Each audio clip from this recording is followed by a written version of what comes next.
Baiklah teman-teman, kali ini saya ingin menceritakan pengalaman nyata yang dialami langsung oleh sahabat saya. Sungguh, ini adalah cerita paling mengerikan yang pernah saya dengar dalam hidup saya. Kejadian ini terjadi di Bali, sekitar tahun 2014 silam. Sahabat saya bernama Adi. Waktu itu usianya baru menginjak 24 tahun dan baru saja mendapatkan pekerjaan sebagai resepsionis malam di sebuah hotel kecil di kawasan Kuta. Bukan hotel mewah berbintang 5, hanya hotel sederhana yang cukup ramai dikunjungi wisatawan. Adi mendapat shift malam dari pukul 11 malam hingga 7 pagi. Katanya shift yang paling nyaman karena tamu jarang memiliki keperluan. Namun ternyata, justru di shift itulah mimpi buruk dimulai. Hotel tempat Adi bekerja memiliki 3 lantai. Lantai pertama untuk lobi dan restoran. Lantai kedua untuk kamar tamu. Sedangkan lantai ketiga, terdapat beberapa kamar tua yang sangat jarang digunakan. Sebenarnya kamar-kamar di lantai ketiga masih layak huni, namun entah mengapa sangat jarang ada tamu yang bersedia menginap di sana. Konon terlalu sunyi, bahkan lift sering mengalami gangguan ketika malam tiba. Malam pertama Adi bertugas sendirian. Satpam memang ada, namun berjaga di luar gedung. Para housekeeping sudah pulang sejak sore.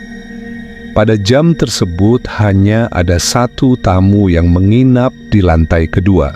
Sekitar pukul 1:30 dini hari, telepon di meja resepsionis tiba-tiba berdering memecah kesunyian. Adi mengangkatnya. Terdengar suara seorang wanita sangat pelan dan parau. "Mas, tolong datang ke kamar 307. Adi segera memeriksa monitor pemesanan. Kamar 3070. "Maaf Bu, kamar 307 tidak ada yang menginap," jawab Adi sambil berpikir. Mungkin terjadi salah sambung. Hening beberapa detik yang terasa mencekam. Kemudian suara itu menjawab lagi, masih berbisik pelan. "Saya ada di dalam." Adi mengira itu hanya ulah orang iseng. Atau mungkin tamu yang salah menekan nomor kamar. Dia memeriksa sistem sekali lagi, tetap kosong. Akhirnya dia menutup telepon itu. 5 menit kemudian, telepon berdering lagi. Nomor yang tertera, 307. Adi mulai merasakan kegelisahan merayap di dadanya, namun dia tetap mengangkat. Suara yang sama, namun kali ini terdengar lebih serak. "Mas, tolong saya, lampu kamar saya padam." Adi menelan ludah dengan susah payah. Dalam hatinya berpikir, mungkin memang ada tamu yang entah bagaimana tersesat masuk ke kamar kosong. Akhirnya dia mengambil kunci master dan naik ke atas menggunakan lift. Lift bergerak sangat lambat, mengeluarkan bunyi berderit yang menusuk telinga, membuat bulu kuduk merinding. Ketika tiba di lantai ketiga, koridor tampak gelap gulita. Hanya ada lampu darurat yang menyala redup, menciptakan bayangan-bayangan menakutkan di sepanjang dinding. Sunyi, sangat sunyi. Adi berjalan menuju kamar 307. Pintu tertutup rapat. Namun yang aneh, dari celah bawah pintu terlihat cahaya lampu yang menyala terang. Dia mengetuk pintu. "Permisi Bu, saya dari resepsionis." Tidak ada jawaban, hanya kesunyian yang menyesakkan. Akhirnya dia membuka pintu dengan kunci master. Begitu pintu terbuka, kamar terhampar dalam kegelapan total. Lampu mati, tidak ada barang apapun, tidak ada seorang pun. Namun dari kamar mandi terdengar suara air menetes pelan. Tik, tik, tik. Adi melangkah masuk dengan hati-hati, jantungnya sudah berdebar kencang. Dia membuka pintu kamar mandi, kosong. Dia menarik napas lega. Mungkin hanya kabel yang rusak, gumamnya pada diri sendiri. Saat hendak keluar dari kamar, telepon di dalam kamar 307 tiba-tiba berdering keras. Adi membeku di tempat, menatap pesawat telepon yang terus berdering memekakkan telinga. Tangannya gemetar ketika mengangkat gagang telepon. Suara wanita yang sama, namun sekarang terdengar sangat dekat. Seolah seseorang sedang berbisik tepat di samping telinganya. "Mas, mengapa lama sekali?" Seluruh bulu di tubuh Adi langsung berdiri tegak. Perlahan-lahan dia menoleh ke arah lemari pakaian. Pintu lemari terbuka sedikit. Dari dalam kegelapan di balik pintu lemari itu, terlihat sepasang kaki telanjang, berdiri tegak, basah kuyup. Air terus menetes ke lantai kayu, membentuk genangan kecil. Adi benar-benar tidak berani bergerak sedikit pun, napasnya tersengal. Kemudian suara dari telepon itu berbisik dengan nada yang mengerikan. Saya ada tepat di belakang Anda. Napas Adi seketika terhenti. Dengan sangat pelan dia menoleh ke belakang. Di cermin besar kamar itu, terlihat pantulan dirinya yang pucat pasi. Dan tepat di belakangnya berdiri seorang wanita. Rambutnya panjang tergerai basah menutupi wajah. Mengenakan baju seragam hotel model sangat lama. Wajahnya pucat seperti mayat. Namun ketika Adi menoleh langsung ke belakang dengan cepat, tidak ada siapa-siapa di sana. Telepon di tangannya mati mendadak. Lampu kamar padam seketika. Dan dari koridor luar, terdengar sangat jelas suara pintu lift yang terbuka perlahan. Padahal, Adi ingat dengan sangat jelas, lift itu tidak bisa dipanggil dari lantai ketiga. Sudah rusak sejak bertahun-tahun lalu. Adi berlari turun kembali ke lobi. Wajahnya pucat seperti orang kehilangan darah.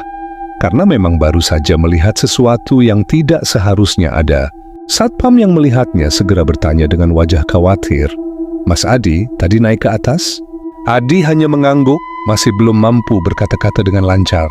Satpam terdiam cukup lama, kemudian berbicara dengan suara pelan sambil menunduk dalam. Kamar 307 itu, dahulu ada tamu yang meninggal di kamar mandi. Tahun 2002, bunuh diri dengan cara menggantung diri. Dia ditemukan 3 hari kemudian. Adi menelan ludah dengan sangat susah payah. Tenggorokannya terasa kering. "Wanita?" Satpam mengangguk pelan dengan ekspresi sedih. Kadang-kadang, jika ada resepsionis baru yang bertugas shift malam, dia sering menelepon, meminta bantuan, selalu seperti itu. Adi sama sekali tidak bisa tidur hingga pagi tiba. Dia hanya duduk terpaku di kursi resepsionis, mata terbuka lebar, ketakutan jika sesuatu terjadi lagi. Pukul 6.50 pagi, tinggal 10 menit lagi shiftnya berakhir. Telepon lobi tiba-tiba berdering lagi. Adi mengangkat dengan tangan yang masih gemetar hebat. Sunyi beberapa detik yang terasa seperti keabadian. Lalu suara pelan itu terdengar kembali, namun kali ini seperti sedang tersenyum. "Mas, terima kasih ya sudah mau datang menemui saya." Klik. Sambungan terputus begitu saja. Adi menatap layar telepon dengan tatapan kosong yang mengerikan. Panggilan terakhir masuk dari kamar 207, bukan 307. Dan kamar 207, layar telepon kembali gelap total. Adi masih memegang gagang telepon itu jauh lebih lama dari yang seharusnya. Tangannya dingin seperti es batu. Keringat dingin membasahi seluruh keningnya. Dia menatap display panggilan terakhir dengan tidak percaya. 207, bukan 307. Padahal sejak tadi malam, semua panggilan datang dari kamar 307. Adi mencoba menenangkan diri. Menarik napas panjang berkali-kali. Mungkin sistem telepon hotel memang rusak. Hotel tua seperti ini memang sering mengalami error. Ya, pasti itu penjelasannya. Jam menunjukkan pukul 06.55 pagi. 5 menit lagi shiftnya berakhir. Hanya 5 menit lagi. Dia hampir yakin semua kejadian tadi hanyalah salah sambung, halusinasi karena kelelahan dan kurang tidur, atau memang kabel telepon yang mengalami kerusakan. Hampir yakin semuanya hanya kebetulan belaka, hingga suara ding elevator berbunyi memecah keheningan pagi. Pintu lift terbuka sangat pelan. Dari dalam lift melangkah keluar seorang wanita. Rambut panjang tergerai, mengenakan baju seragam hotel, namun bukan seragam yang saat ini digunakan. Model sangat kuno, jadul. Warna krem kusam yang sudah sangat pudar dimakan usia. Wanita itu berjalan sangat pelan menuju meja resepsionis. Langkahnya sama sekali tidak menimbulkan suara. Adi menatapnya dengan mata melebar. Dia sangat yakin belum pernah melihat wanita ini melakukan check-in. Tidak ada di sistem, tidak tercatat di buku tamu manapun. Wanita itu berhenti tepat di depan meja. Wajahnya sangat pucat, basah. Seperti orang yang baru saja mandi, namun tidak menggunakan handuk untuk mengeringkan diri. "Mas," Katanya dengan suara pelan yang persis sama dengan suara di telepon. "Saya ingin check out." Adi secara refleks membuka buku tamu dengan tangan yang gemetar hebat. Dan nomor kamar, Bu? Wanita itu menatapnya selama beberapa detik yang terasa seperti kekekalan. Matanya kosong, tanpa cahaya kehidupan. Lalu dia menjawab, 307? Napas Adi sepenuhnya terhenti. Dia menatap layar komputer dengan tatapan horor. Kamar 3070, selalu kosong sejak tadi malam, sejak awal. Dia mengangkat kepala kembali, menatap wanita di hadapannya dengan tatapan bingung bercampur ketakutan yang luar biasa. "Maaf Bu, kamar 307 tidak ada yang terdaftar melakukan check-in." Wanita itu tidak marah, tidak terkejut, tidak heran sama sekali. Hanya tersenyum tipis. Senyum yang sangat aneh. Senyum yang membuat seluruh tubuh merinding ketakutan. "Saya tahu," sunyi mencekam. Kemudian dia meletakkan sesuatu di atas meja resepsionis dengan gerakan yang sangat lambat dan terukur. Sebuah kunci kamar model lama. Bukan kartu akses elektronik modern, melainkan kunci manual dari besi dengan gantungan kayu kecil yang sudah usang. Adi menatap kunci itu dengan ngeri. Angka yang terukir di gantungan kayu 307. Begitu dia mengangkat kepala untuk bertanya, wanita itu sudah menghilang tanpa jejak. Lobi benar-benar kosong. Pintu hotel tertutup rapat. Tidak ada suara langkah kaki, tidak ada suara apapun. Seolah-olah dia tidak pernah ada, seolah dia tidak pernah berdiri di tempat itu. Pagi itu Adi pulang dalam keadaan syok berat, linglung, seperti orang kehilangan jiwa. Dia tidak menceritakan hal ini kepada siapapun. Takut dianggap gila, takut dianggap mengalami stres berat. Namun malam berikutnya, dia harus kembali menjalankan shift malam. Dan yang mengherankan, semuanya berjalan normal. Tidak ada telepon aneh, tidak ada gangguan apapun, tidak ada kejadian apapun dari kamar 307. Beberapa hari berlalu dengan sangat tenang. Adi mulai melupakan kejadian mengerikan itu. Mulai percaya mungkin dia memang terlalu kelelahan waktu itu. Hingga suatu malam sekitar 2 minggu kemudian, Hotel sedang sangat penuh. Ada rombongan wisatawan yang datang mendadak dari luar negeri. Hampir seluruh kamar terisi penuh. Supervisor datang dengan tergesa-gesa memeriksa daftar kamar sambil tampak buru-buru. "Adi, lantai ketiga masih ada yang kosong tidak?" Adi menjawab cepat sambil mengetik, "Ada beberapa, Pak. Namun kamar 307 selalu kosong, tidak pernah digunakan." Supervisornya berhenti mendadak, menatap dia dengan ekspresi yang sangat aneh. 307? Apa yang kamu bicarakan? Kamar itu sudah ada yang menginap sejak kemarin." Darah Adi seketika seperti mengalir turun semua ke kaki. "Digunakan oleh siapa, Pak?" Supervisor membuka sistem, men-scroll layar dengan serius. Seorang wanita, check-in sendirian, meminta kamar yang paling sepi, paling di ujung. Masih menginap hingga sekarang, membayar untuk 1 minggu penuh. Adi merasakan kepalanya berputar hebat. Namanya? Supervisor membaca layar sambil mengerutkan kening heran. Tidak ada nama terdaftar. Dia membayar tunai. Memang aneh. Namun ya sudahlah, yang penting dia membayar. Adi menatap layar komputer dengan mata melotot penuh ketakutan. Kamar 307, occupied, status in-house. Tangannya mulai mendingin kembali, keringat dingin mulai keluar membasahi tubuhnya. Malam itu, tepat pada pukul 2 dini hari, telepon resepsionis berdering lagi. Adi langsung tahu ini telepon dari siapa. Seluruh bulu kuduknya langsung berdiri tegak. Dia tidak ingin mengangkat, sama sekali tidak ingin. Namun telepon terus berdering tanpa henti, tidak berhenti sama sekali. Akhirnya dengan tangan yang gemetar sangat parah, dia terpaksa mengangkat juga. Sunyi beberapa detik yang mencekam, hanya terdengar suara napas pelan dan serak. Lalu suara wanita itu muncul kembali dari kegelapan. "Mas, lampu saya mati lagi." Adi langsung menutup telepon dengan keras, membanting gagang telepon. Dia tidak mau naik, tidak akan pernah, tidak mau ke lantai ketiga lagi selama hidupnya. Dia hanya duduk terdiam, napas terengah-engah seperti habis berlari maraton. 2 menit kemudian, telepon berdering kembali. Namun kali ini bukan dari kamar 307, dari kamar 207. Adi menatap display dengan tatapan kosong yang mengerikan. sangat lama. Lalu dengan suara pelan, hampir seperti bisikan, dia mengangkat dan bertanya. Ibu, sebenarnya apa yang ibu inginkan dari saya? Sunyi lagi, hanya terdengar suara statis telepon yang menyeramkan. Lalu suara itu menjawab dengan nada yang sangat pelan namun jelas. Saya belum melakukan check out. Napas Adi tercekat di tenggorokan. Namun, ibu sudah datang ke lobi 2 minggu yang lalu, sudah memberikan kunci kamar. Suara di telepon menjawab dengan nada datar yang menakutkan. Itu bukan check out. Sunyi lagi, sangat lama. Hanya terdengar napas pelan yang mengerikan dari seberang sana. Lalu kalimat terakhir itu keluar, pelan, dingin, penuh makna yang mengerikan. Saya hanya memastikan Anda masih bekerja di sini. Klik. Sambungan terputus dengan suara yang menggema di kesunyian. Keesokan paginya, Adi langsung mengajukan surat pengunduran diri. Dia memberitahu HRD bahwa dia ingin pindah pekerjaan, tidak sanggup lagi menjalankan shift malam, kesehatannya terganggu parah. Supervisornya sangat heran, mencoba menahan dia. Namun Adi sudah bulat keputusannya, tidak ada yang bisa mengubahnya. Akhirnya diizinkan, masa transisi 2 minggu.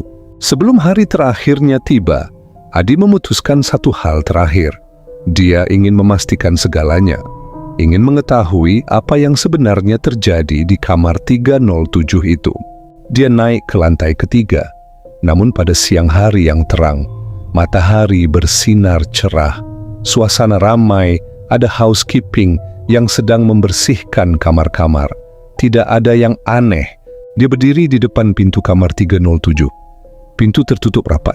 Tidak ada tanda do not disturb. Tidak ada apapun yang mencurigakan. Dia mengetuk pelan. Permisi? Tidak ada jawaban. Dia membuka dengan kunci master. Sangat perlahan dan hati-hati. Kamar kosong total. Tidak ada barang siapapun. Tidak ada koper. Tidak ada pakaian, tidak ada tanda-tanda bahwa pernah ada orang menginap di sana.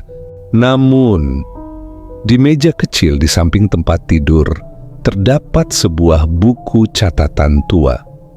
Buku tamu model lama yang sudah tidak digunakan lagi sejak bertahun-tahun. Dengan tangan yang gemetar hebat, Adi membuka buku itu dengan sangat hati-hati. Di halaman terakhir berisi satu tulisan tangan. Tulisan yang sudah sangat pudar dimakan waktu. Tanggal 23 Agustus 2002. Tulisan itu berbunyi dengan sangat mengerikan. Saya check-in sendirian. Sekali saya meninggal di kamar ini, tolong jangan kosongkan kamar ini. Saya tidak ingin sendirian. Tolong carikan saya teman untuk menemani saya selamanya. Di bawahnya, terdapat daftar nama yang ditulis dengan tinta berbeda-beda, warna yang berbeda-beda. Seperti ditulis oleh orang-orang yang berbeda di waktu yang berbeda. Nama-nama resepsionis malam. Dari tahun ke tahun, 2003, 2005, 2008, 2011, 2013. Semua nama mereka yang pernah bekerja di shift malam. Dan di baris paling bawah, terdapat nama yang baru saja ditulis. Tintanya masih sangat segar, belum kering. Adi. Dengan tanggal 2 minggu yang lalu. Padahal Adi sama sekali tidak pernah menulis namanya di buku itu. Adi bahkan tidak pernah mengetahui keberadaan buku ini. Tangannya gemetar sangat parah. Seluruh tubuhnya menggigil kedinginan meskipun udara cukup hangat. Dia menutup buku itu dengan sangat cepat. Begitu berbalik hendak keluar dengan tergesa-gesa. Pintu kamar tertutup sendiri dengan sangat pelan. Namun sangat jelas terdengar suara kunci yang terkunci dari dalam dengan bunyi klik yang mengerikan. Dari tepat di belakangnya, sangat dekat dengan telinganya, terdengar suara bisikan yang sangat pelan namun sangat jelas. Mas, apakah sekarang sudah check out? Adi tidak menoleh, tidak berani sama sekali. Dia langsung berlari ke pintu, membuka pintu dengan paksa sekuat tenaga, dan keluar dengan berlari.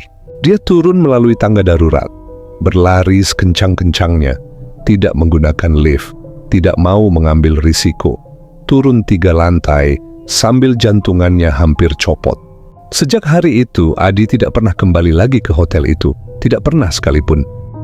Beberapa bulan kemudian, Adi tidak sengaja bertemu dengan mantan satpam hotel itu di sebuah warung kopi di pinggir jalan.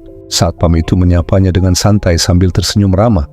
Mas Adi, bagaimana kabarnya? Sudah bekerja di mana sekarang? Mereka mengobrol sebentar tentang hal-hal ringan. Kemudian satpam itu berkata sambil mengaduk kopinya dengan pelan, "Oh ya mas, pengganti Mas Adi di shift malam sudah berganti 3 orang." Adi menelan ludah dengan susah payah. Jantungnya sudah mulai berdebar kencang kembali. "Benarkah mereka bertahan lama?" Satpam itu menggeleng pelan sambil tersenyum tipis dengan sedih. "Tidak lama, paling lama hanya bertahan 1 bulan." Adi terdiam, tidak tahu harus mengatakan apa.